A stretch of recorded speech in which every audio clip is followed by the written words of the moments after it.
Problemet e vladit dhe fëmijët, cili është objektivi i edukimit të fëmijëve, hoxhë ndërum? Jeta e besimtarit duhet të jetë këtë adhurim. Edhe përgjegjësia ndaj familjes, edhe përgjegjësia ndaj fëmijëve, dhe edukimi, do të thotë, objektivi kryesor i prindit ndaj fëmijës është që të edukohet në frymën që ta njeh madhninë e Zotit. Të jeton i edukuar, të jeton me një moral, të jeton me dije të lartë. Dhe ka shumë obligime. Mirë po, kjo nuk mund të arritë derisa ti nuk ke pikësynim që fëmijën tanë ta ngritish në shkallat të larta. Kur flasim në shkallat të larta, ne shpesh herë thojmë, po, ja kam lënë një pasuri djalit trashëgimi, ja kam lënë filan fabrikën, ja kam lënë filan biznesin, ja kam lënë. Jo. Nuk kërkohet nga besimtarit që të fokusohet vetëm në aspektin material të le trashëgimi fëmijëve të tyre.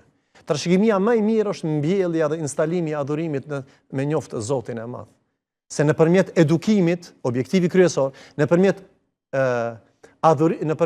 edukimit fëmijëve e arrim adhurimin dhe emanetin se Allahu ty dhe mu na ka dhënë evlad, që ne ta kryjm obligimin ton duke i edukuar ata në edukimin, në besimin në njohshmërinë e Zotit dhe në virtytet e larta.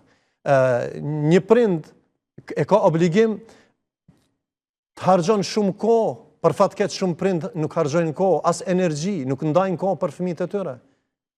Edhe nuk mundesh ta edukosh fëmijën derisa ti nuk e trajton ashtu siç meriton ai fëmijë.